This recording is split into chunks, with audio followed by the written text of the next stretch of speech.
Welcome everybody to another episode of Need Some Introduction. This is going to be our first horror corner. We'll probably have this segment throughout the rest of October. Here we are in October. As usual in October, there are many horror viewing options that are coming online, whether that is in movie theaters or movies or TV series. Today we'll be discussing two that are both available on Netflix. After all the disparaging things I said about clickbait recently on Netflix, a show I really did not like at all, we have two successful, to different degrees, projects. One is Squid Game, which has become a phenomenon, and I'll get into that in more detail. It's a thriller from South Korea. And the other is Midnight Mass from Mike Flanagan, who previously worked with Netflix on the very successful Haunting of Hill House. And this is his latest project, and he's been very productive in the past few years. And I'll have a breakdown of his career up to this point, as well as this most recent project, which is an interesting one. So this series of episodes, these horror episodes, you can expect to see more of these throughout October, considering how many noteworthy films and series will be coming out this month. And you can assume that you'll see more of these in the future as well, less frequently, but whenever something really noteworthy in the horror genre or thriller genre happens to come up and become part of the popular conversation. Before that, some housekeeping. As you may have known, the Emmys were a couple weeks ago. Hardly anybody watched them, but they were given out, and Mare of Easttown did very well there. If you are now catching up on that show, we do have recaps of those episodes and our conversation about there, Sona and I, and you could just check the same feed for those episodes. Also, we have thorough breakdowns of all the Loki episodes, so if you're catching up on Loki, something that's not Emmy eligible until next year, I believe, and we'll probably get a lot of nominations, to be honest with you. If you are just catching up on Loki, check those recaps. Currently, we just wrapped up this week our final conversation about 9 Perfect Strangers. The season finale just occurred. I had a lot of criticism of the show. Sona liked it more than I did, although she also had her caveats and critiques. But you can hear all that conversation. It's an interesting conversation that is in our most recent episodes. And simultaneously, we've been covering Only Murders in the Building. We are continuing to cover that series. If you haven't seen that one, that's a very, very entertaining comedy murder mystery that had a great episode this week that really took the show in a different direction. So if you haven't caught up on it, it's very bingeable. They're only 30-minute episodes, minus credits, even less than that. It's available on Hulu.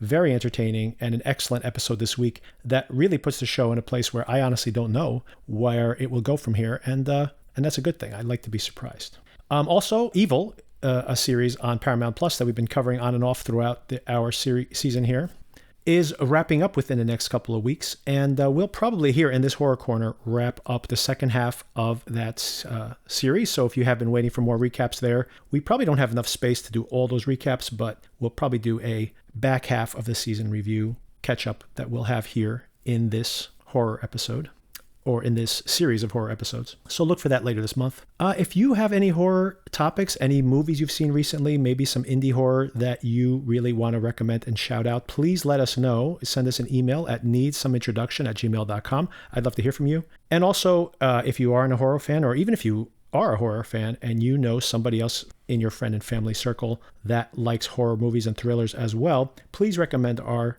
series to them. It's a great way to support the show. Okay, with that all out of the way, I want to start off this week with recommendations like I normally do.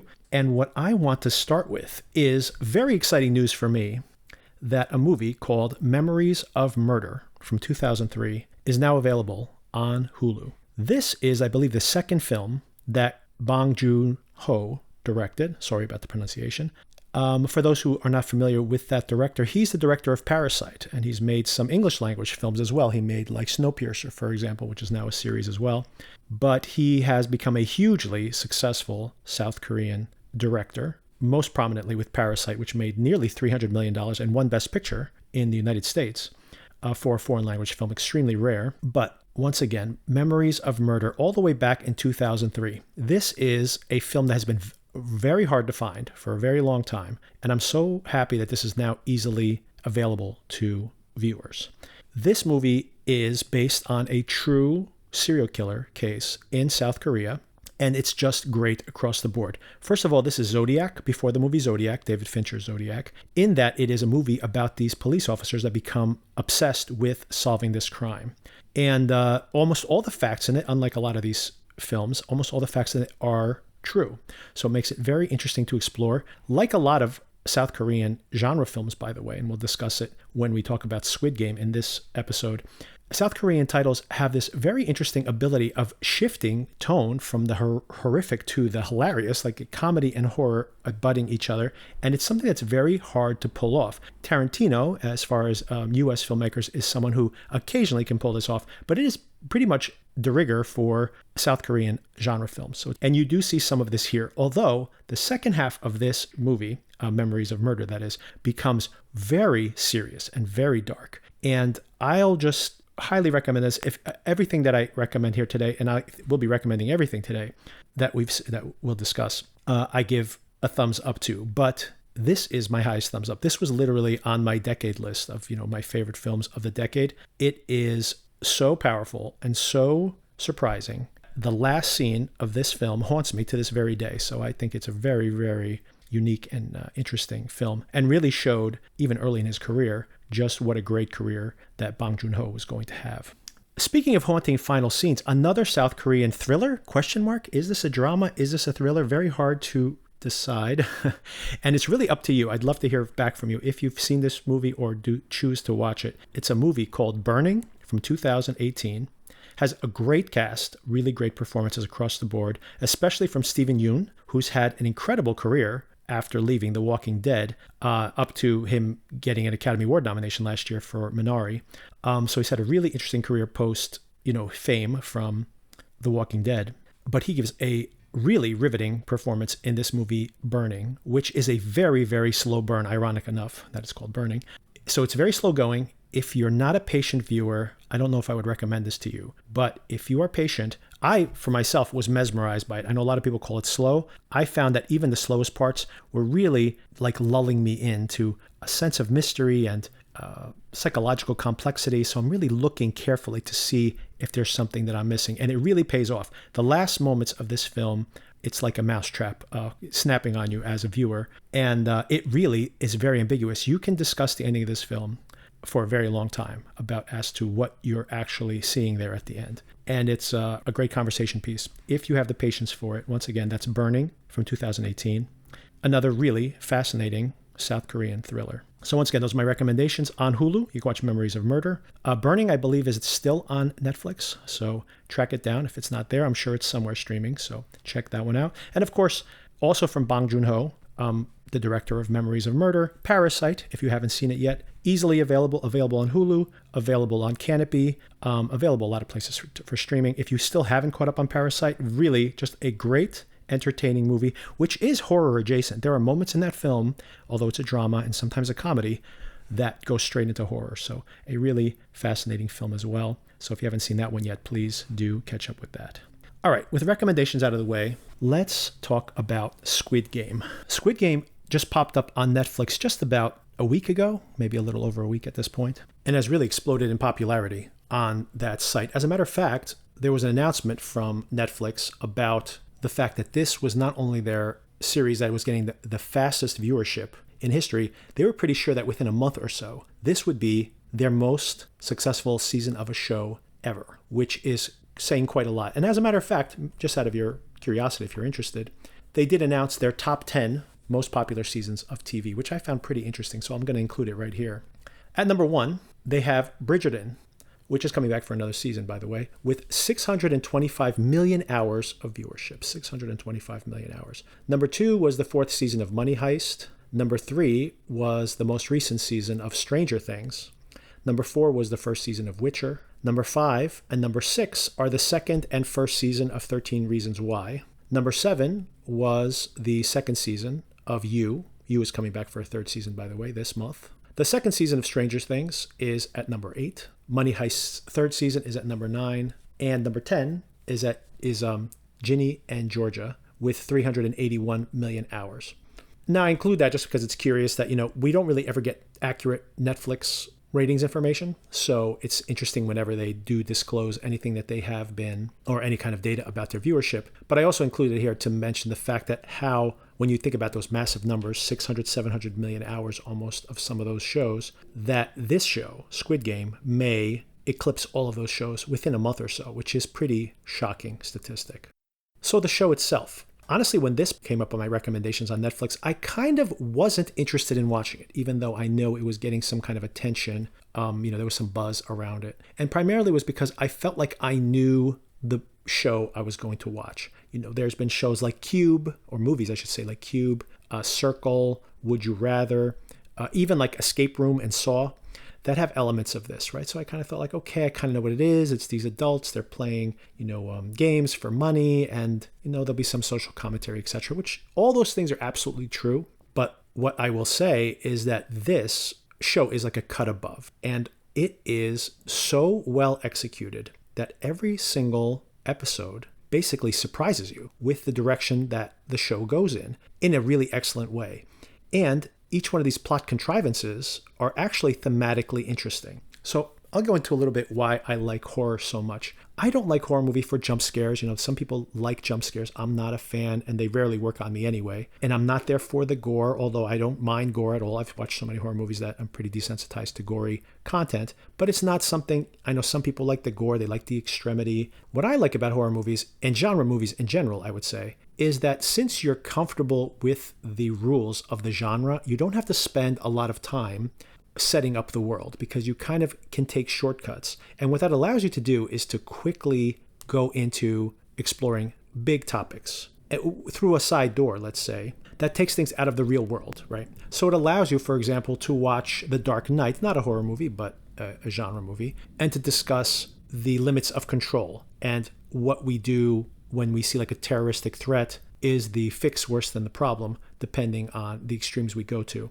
So it allows you to explore topics by taking them out of your day-to-day. And we've seen, by the way, similar topics in the hugely successful like Hunger Games movies, for example, right? The Hunger Games deals with a lot of these same types of social questions when power consolidates to a very small group of folks. But I think this Squid Game series does it better than just about any other example of this that I've seen.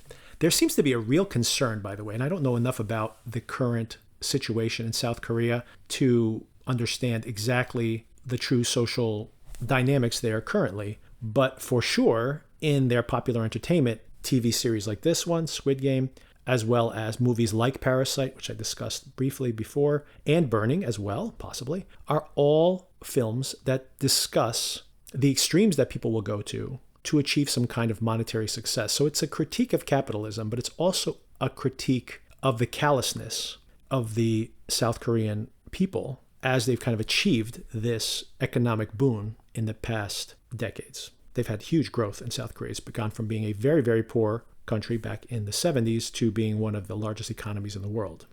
And these films, and this show specifically, deal with that topic. But it's not just in South Korea that we've had some of these questions. When you think about a very popular Netflix film from early COVID era, The Platform from Spain, Ready or Not, another horror movie that kind of dealt with some of these topics, a US movie just a couple of years ago. The Purge series, of course, and of course all of Jordan Peele's projects, whether he's directing them like Get Out or Us, specifically Us, actually, as far as like the cultural underclass represented metaphorically, as well as films he's produced like Candyman and other films that he has coming as well. So all this is to say that there's been kind of a trend towards these socially conscious thrillers and horror films, and this is part of that. But it's really just really entertaining, and I can understand why it's become so hugely successful. So in Squid Game, what kind of differentiates and makes it a cut above from some of these similar projects in the past? Basic setup, by the way, is, and this is all set up very early on, we have a bunch of characters. This is pretty much de rigueur. This is pretty cliche, by the way, for this type of film.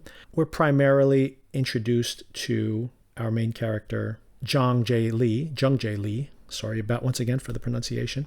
We basically primarily are introduced to this one character. He's the main POV character for most of the show. And he's kind of a loser. He has a young daughter. He lives with his mother. He's stealing money from her. He's pretending he's hustling for work, but he's really just gambling. And we kind of see the lay of the land pretty quickly. And this is all defined pretty early on. We get a very good understanding in very broad strokes about who this character is.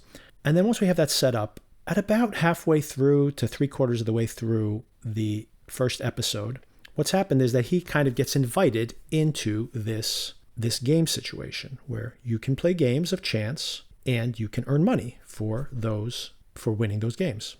And once again, this is a pretty standard setup. But by the end of their first game, which is Red Light, Green Light, which is the title of the episode, so no spoilers there. But by the end of the first game, the show has already taken some leaps, some really shocking leaps by the time you get to that end of that first game. And another thing that's interesting about the show as it develops over time is that there are rules. There's supposedly a fair, quote unquote, set of rules for everybody, where a majority vote means that you can change the game. But in the end, there really are no choices to be had here. And I think that just enriches this metaphor they're trying to make. Another thing that's kind of interesting is over time, you get to see that there are these guards who wear masks, so we don't see their faces. But we find out that they're kind of in a trap of their own. So as the show develops, it's not just these plot twists that keep you on your toes, keep surprising you with what's going to happen next. It really enriches the underlying themes. And this is kind of what I was discussing that I really like when you have the ability in a horror movie or genre movie to be able to explore these themes very deeply. And as the story and the twists come, that metaphor becomes richer, not more obscure, but richer and more potent. And it's really, really good. So by the end of episode 1, I guarantee you will be hooked. And by the way, by the end of episode 1, you will be totally surprised by the outcome of that first episode. So definitely tune in, try out that first episode. I guarantee you're hooked. I do want to have one caveat here, which is this is a pretty gruesome show. So if you have a real aversion to gore, this might be a deal breaker for you. But I will say that the show does ease you in to the gore in that it gets more extreme, but kind of like a show like Dexter, which is also very grisly, that it becomes part of the plot in a way where it's not thrown in your face to shock you. It's there to support the film itself. So it's possible that you may not be bothered by it. Once again, take all this with a grain of salt. If you are someone who really has an aversion to gore, you may want to skip this project. Our main POV character, the actor Jung Jae Lee, really does such a transformation here. Really, and I recommend, by the way, watch this with subtitles, not with dubbing. I always have a problem with dubbing. Netflix actually does a pretty great job with dubbing, but still, you're just not getting the full performance when you're not hearing the actor's voice. Such an important part of their performance. But the transformation he has from the beginning of the series to the end is pretty remarkable. He starts off as such a goofy idiot, but the kind of beaten down way that, or the way that he gets beaten down over the course of the film and the way his character deepens is really impressive. And he does a great job, as do all the other actors, but I just want to call him out specifically considering so much of the film relies on him. Definitely going to get hooked by episode 1. If you've heard my criticisms of 9 Perfect Strangers and how arbitrary the plotting is, the plotting here is so utterly clever. Each plot twist enriches the themes of the film, take the show, or the series I should call it, and take the show in a new direction. And always you're just like, well, what are they going to do with this? And not only is it just an arbitrary hook for the next episode, that theme that is introduced by that twist is fully explored in the next. So it's almost like these little capsules of ideas that are introduced as these consequences of these games get higher, the stakes get higher and higher. So it's just such a cleverly plotted, well done show. It reminds me a little bit in very, very different ways of something like Lost, where the next twist actually enriched the show. I'd say like the season 1 of Lost, let's say. It kind of lost its way, no pun intended, over its run. But, it's something that kind of really pulls you through one episode after the other, and it makes you really think about these themes that they're raising. It's really clever. It's definitely a criticism of capitalism, but in a lot of ways, just the way we treat each other, the way we ignore the consequences that our actions have on each other. So it's really, really interesting. And there's no easy answers to any of this, but I really recommend it very, very highly. So that's the end of my spoiler-free review. If you want to have slight spoilers, I'm only going to spoil episodes 1 and 2. Then you can jump ahead. All right. So if you want to get slightly spoiled because you're still on the fence as to whether you want to watch this or not, episode 1 ends with this utterly brutal game of red light, green light, when these people who've been kind of taking this game pretty lightly up until this point, realize that this is life or death, and it is brutal. And the game is, the results of the game are shocking. The allegiances that get formed are surprising. It's all really disturbing and riveting.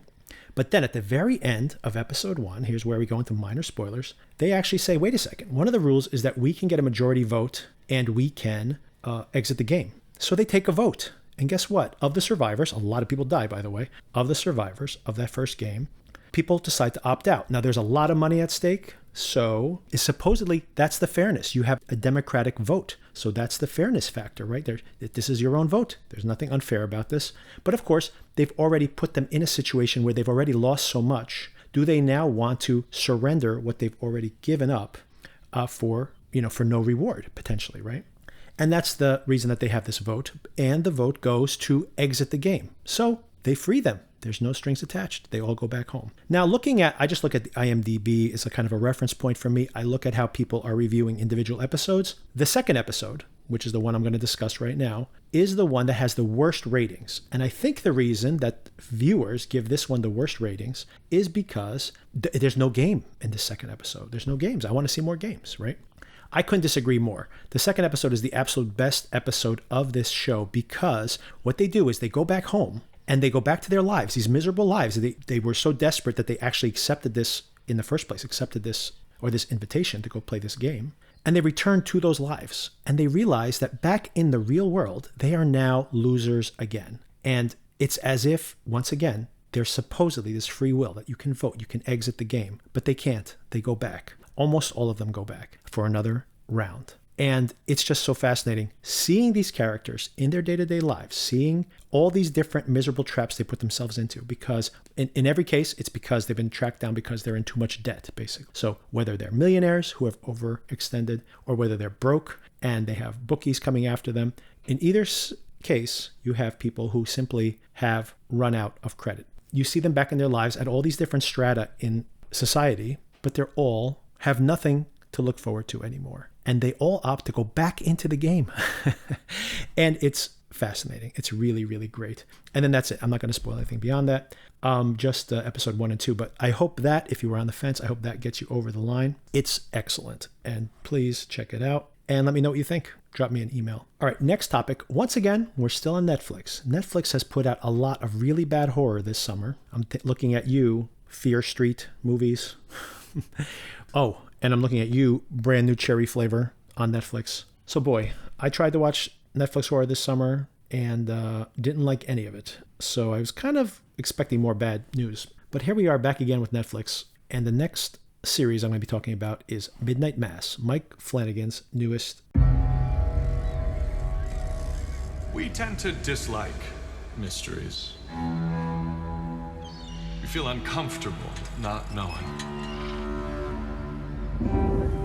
The more that we know, the less we bend, the more brittle we become, the easier to break. That wasn't an act of God. Wasn't it? It's okay to just look at the world and say, why, I don't understand.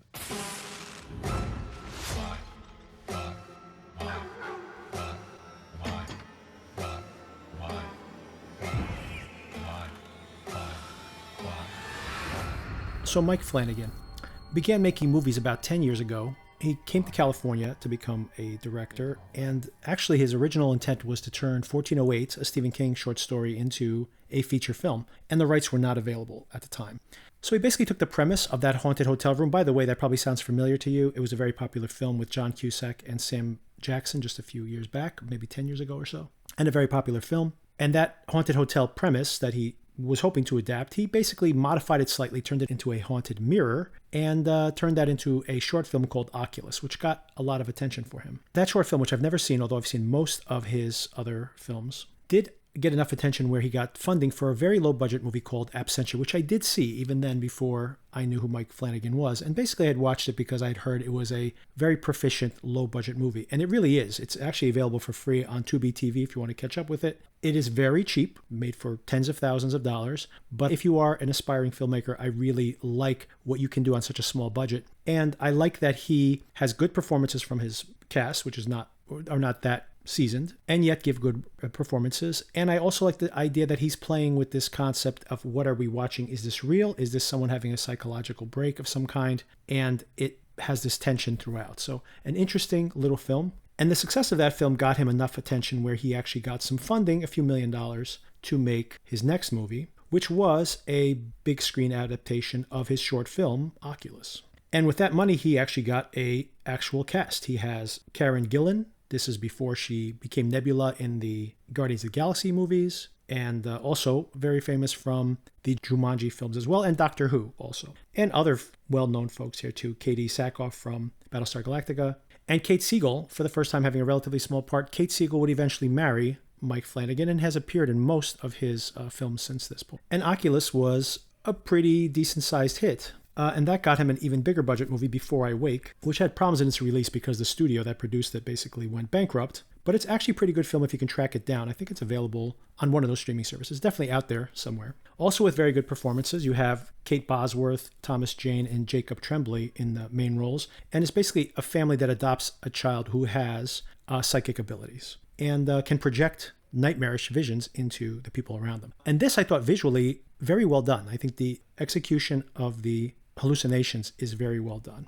And it's kind of a forgotten film in his catalog. And then he started working very frequently. He made the Ouija sequel, which got very good reviews. I don't really like that movie that much. That has some good visuals in it, but overall it's probably one of the ones I like least of his. Another important point in his career. So then he partnered for the first time with Netflix to make maybe my favorite film of his with his future wife, Kate Siegel. It's a movie called Hush. It's a home invasion film where Kate Siegel is basically, it's really almost just two characters in the entire film, the invader and the person inside the house. And it's really, really good. The tension is incredibly tense. And this is the first time he worked with Netflix. I believe it had like a $1 million budget, and it was hugely successful on Netflix. So Netflix definitely wanted to find another project to do with him. And he found Gerald's Game, which is a Stephen King book. If you're not familiar with that book, it's been considered unadaptable for a very long time because the protagonist in the film spends most of the time handcuffed to a bed. That's basically the entirety of the story and really plays out inside her mind. So how do you pull this off as a film? It's something that seemed almost impossible. Instead, he made this film with a great performance, by the way, by Carla Gugino. The film turns out to be very interesting, very good. And if anything, it's just so impressive that you're able to even pull this off. Again, Netflix produced it and a huge success. A lot of viewers for Netflix. So he stayed in the Netflix business for his next project, which was his huge breakthrough, which is The Haunting of Hill House, which was a hugely successful miniseries back in 2018. For me, I feel like the second half of this season doesn't really work, but the first half of this season, the first 5 episodes of this show are truly excellent. So I really enjoy this a lot, and it really made him like a household name, or as close to a household name as he had been, and really became a brand that continued to work for Netflix. As a matter of fact, he produced The Haunting of Bly Manor, which I have not watched also. I've heard it was not as good as Haunting of Hill House, but with a lot of the same cast, he took it to another haunted house setting. He wrote most of the scripts, and he only directed 1 episode, so it wasn't fully his project, but he definitely shepherded it to the screen. Didn't really see that one. I heard positive but mixed reviews on it in general. And that same year, he also produced Dr. Sleep, which was a sequel to The Shining. And my opinion of Dr. Sleep is that I don't think it works fully. It's, once again, very impressive as an adaptation of a not great Stephen King property, that he is able to make a sequel to the book and the movie, The Shining, the famous Kubrick movie, The Shining. So he's actually able to somehow thread these two things together in making a sequel to both properties, which are very different from each other if you've actually read the book versus the movie. And gets a good performance by Ewan McGregor. And also, Rebecca Ferguson gives a great performance here with a terrible hat on for some reason. She's called Rose the Hat, and she wears a very weird hat. Not a huge fan of her styling in this movie, but it is a good performance for her. And it makes the film entertaining enough to watch. It's strange. It almost feels like some Stephen King properties that have elements of child adventure, kind of like It, specifically more so the book than the actual adaptations of It. But it really feels like a child adventure, but with really, R-rated violence. And there are aspects of Dr. Sleep that feel this way also. I didn't feel it was fully successful. Some people really love this. And by the way, there's a director's cut, which everyone says is much better than the original. I've only seen the original cut, so I can't speak to that. But if you do happen to track it down, or if you've seen the original, maybe you can track down the director's cut, which used to be available on HBO Max. It's not currently available there right now. But that all leads us to his most recent property, which is Midnight Mass. So the basic premise of this show is that we have a dying New England fishing town. It's actually an island. Don't know if it's an actual location or not, or if it's just a fictional New England town. And the story unfolds actually very slowly. There's just a slight sense of unease in the early episodes. Very little supernatural. We definitely see, or people think they see, some supernatural being randomly here and there are a few jump scares here and there. But honestly, the first few episodes, other than some strange things happening that people don't really quite know how to explain, there's very little horror and very little indication that this may even be a horror show at all. Meanwhile, I have perhaps my criticism that sometimes Flanagan's writing can be a little too on the nose. And I think about how in Dr. Sleep, that these actors are able to pull off some pretty clunky dialogue. But here, and in a lot of his TV, mostly TV projects, I find that the actors sometimes have trouble trying to deliver some of this very over-expository dialogue. Mike Flanagan not only directs, but almost always writes his own material as well. So there's a lot to be said for the amount of control he has over the properties, but sometimes I feel it could be a little too much that he has there. So, like I mentioned, some of these actors really struggle with this dialogue, and it's more noticeable here, especially in this show, perhaps because early on there is so little going on to kind of draw us. And honestly, I had to kind of work to get through those first couple of episodes. Some of these actors, it's not that they're giving terrible performances. There's just something about these actors, and I think we all have this, where some actors, we just don't like to watch them on screen. They really just don't connect with us. And I have to say, I'm very unfamiliar with this actor, Zach Gilford. Didn't work for me. And similarly, another character who's very, very important, another actor who's very important to the proceedings is Hamish Linklater, who really didn't work for me. And he has a lot of the heavy lift in this show. He gives a very mannered performance in general. He always does, which worked for me. He was in Legion, another show on FX, which it did work for me there. And he's wearing makeup in that as well. So maybe that's part of the reason I can accept it more. But here, it doesn't really work for me, let's say. And maybe this is a slight spoiler, but if you know these actors, there's a lot of actors that are recognizable character actors in this show, and they've been in other Mike Flanagan projects. So if you've watched all of Mike Flanagan's projects, you've seen these actors before. Basically, you know they're not the age they present on screen, and you see a lot of bad wigs, a lot of bad beards, and some pretty bad old age makeup here and there. So you know something's going to happen with that. And all of this made it pretty rough going for me, honestly, for those first few episodes. And I know you're thinking right now, wait a second, Victor, didn't you say at the beginning of this whole thing that you were going to give everybody a thumbs up? And here's the thing. I am going to give this thing a thumbs up because with all of this difficult, awkward missteps I see early in the development of the show, by the time we get to the end of episode 4, and really, it's really in episode 5 that this really all comes together. This all coheres. And as a matter of fact, maybe even some of that weirdness that we saw early on, some of these kind of awkward missteps that I felt were missteps in the scripting and in this kind of cliched character development, maybe it was all intentional. So maybe I might be giving Flanagan a little too much credit, but maybe this was all intentional to put us in, to set our expectations with cliches and then kind of subvert them a bit. The 5th episode is really excellent. And not only does it cohere the story, it enriches this metaphor. Once again, what I really like about horror and genre films is this ability of exploring big ideas by using these kind of myths almost as a framework. And I really like when horror works as a metaphor, and this is a very potent metaphor, maybe even a very targeted political metaphor, possibly. And it asks, the show in general is asking us what happens when your suit desperately wants to believe something that no matter how much evidence you have to the contrary, you can't let go of this fantasy of what might be happening.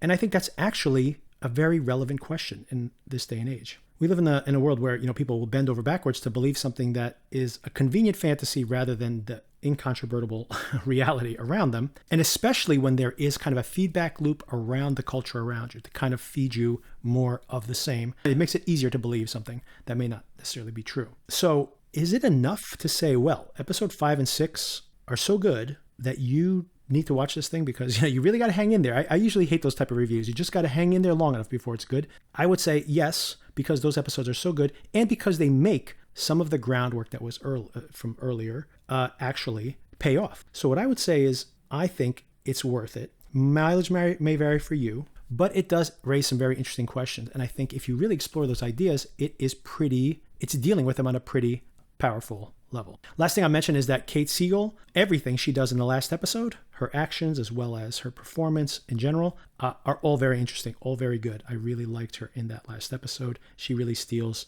the second, or even the very late stages of the story.